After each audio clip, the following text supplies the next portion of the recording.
Peeps, right, I'm just walking along the embankment here of the Great Central Railway. Now, I wonder how many of you can pick up on this one.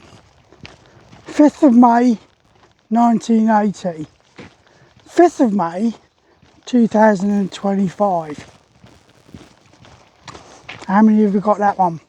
Right, so yesterday I read a news article about the police having an operation whereby they arrested a load of Iranians that they believe were involved in terrorist sort of operations and planning in the UK. That was in 5th of May 2025. 5th of May 1980. How many of you have picked up on that? 5th of May 1980 was an operation called Operation Nimrod. Yeah, most of you will know that as being the Iranian embassy siege, which was televised by the BBC as it happened. Now, what happened there was a group of Iranians took over the Iranian embassy at Prince's Gate in London, and they held hostages there. One of them being PC Trevor Locke, who was the Metropolitan Policeman that was on duty at the Iranian embassy at the time. Another one was Sim Harris, who was a BBC journalist that had actually gone to the Iranian embassy just to get a visa to go out to Iran and do a television piece. And there was various Iranian embassy staff that were held hostage as well. They were held for several days.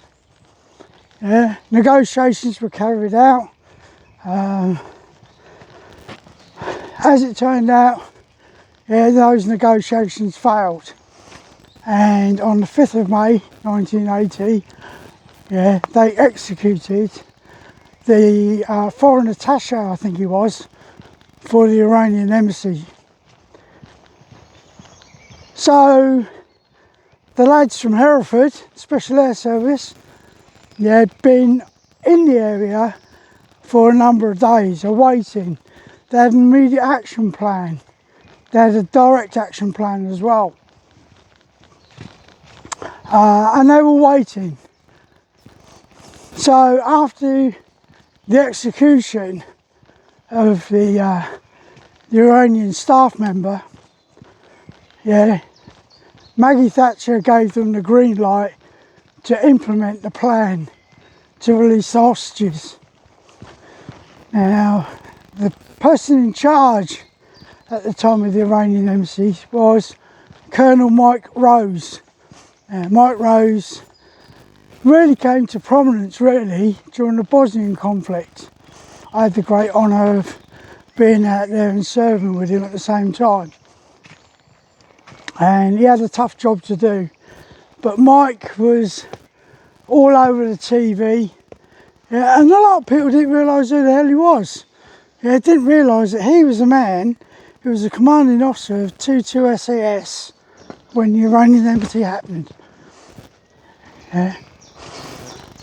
So the guys went in. Now, the first man that everyone saw on the balcony, black-clad wonder, was a bloke called John McAleese. And I had the honour of meeting John. Great honour. And then 4 years ago, August 2021, we erected a statue in his hometown of Lauriston, near Stirling. Now, leading up to that, I did various tabs to raise money for this statue to be commissioned. I raised somewhere in the region of about £1,700 by doing various tabs leading up to it. And those that donated, thank you very much. It was fantastic. Myself and Lisa then got invited as honorary guests to the actual unveiling of the statue. and we had a wonderful day up there. I met the nephew of John, James, Jim. Hope you're watching this, mate. I still remember that day to this. Yeah.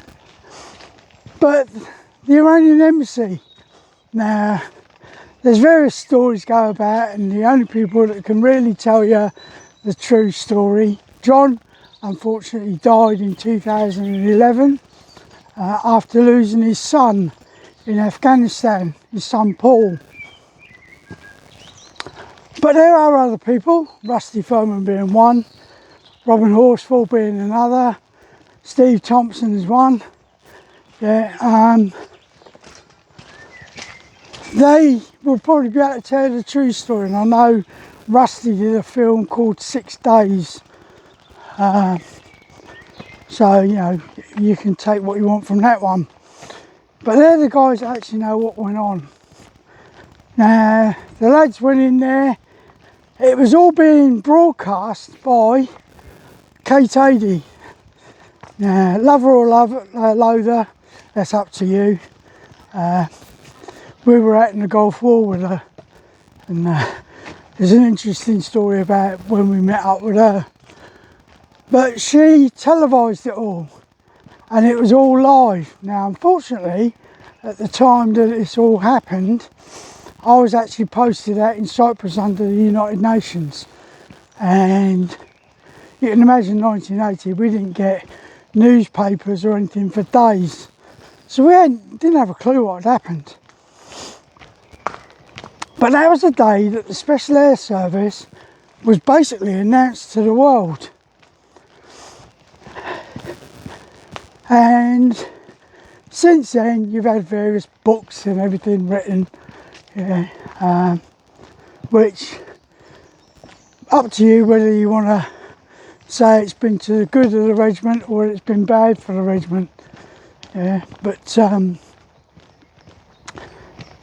the lads went in, completed the operation.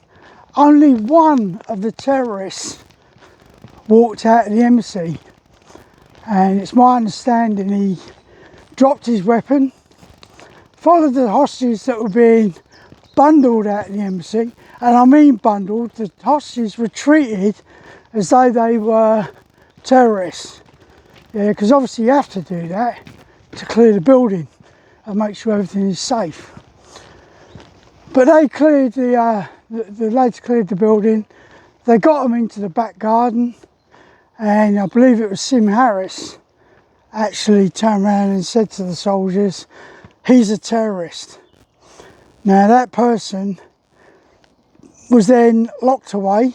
I believe he was released in 2008. And good morning, sir. Morning.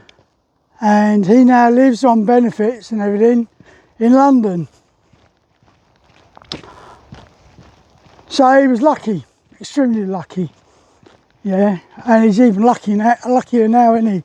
Because he's got everything for himself. He can't be deported back to Iran. Yeah, but Maggie Thatcher, yeah, took that decision. She was going to show the world that Britain was not going to be held hostage by anyone. Yeah, these guys wanted various things like Iranians and Saudis and everything to come and plead for their cause, basically, and it wasn't going to happen. Yeah, they thought that Britain would get involved and plead their cause and force Iran to release hostages, political hostages as they called them, in Iran, in Kurdistan.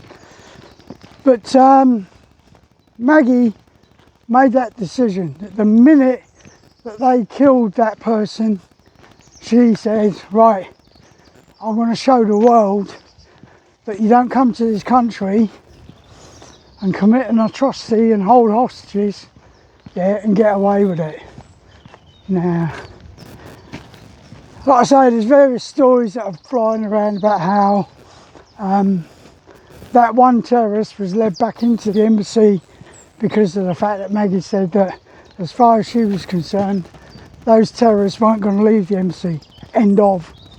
Now whether that's true or not, no one really knows. I don't know. The only people that know are the boys that were on the ground. But like I say, we raised a statue to John McAleese up in Lauriston in Stirling. But it wasn't just for John.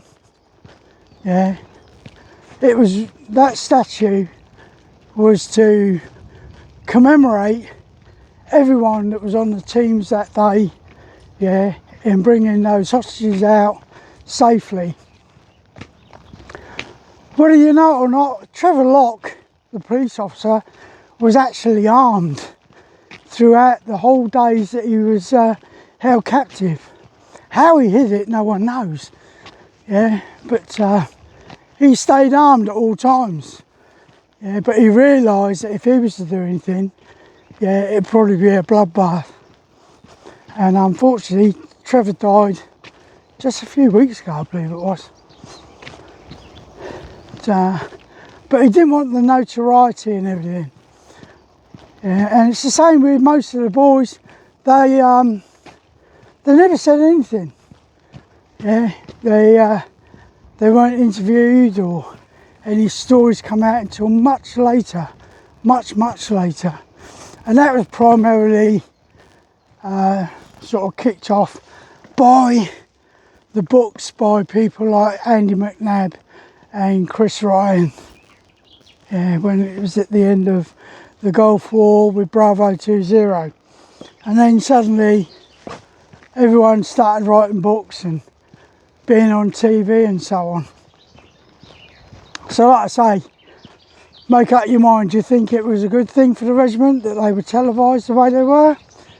Yeah, because prior to that, most of the people in the British Army didn't even know who the SAS were. Yeah, if you'd have asked them, what are you on about? But these guys carried out overt and covert operations around the world. To the point of in Oman, there's a place called Mirbat, and there's a Fijian soldier, Laba Laba, that in my eyes deserves a Victoria Cross even to this day for his actions at the Battle of Mirbat, and I believe Keith did one on the Battle of Mirbat.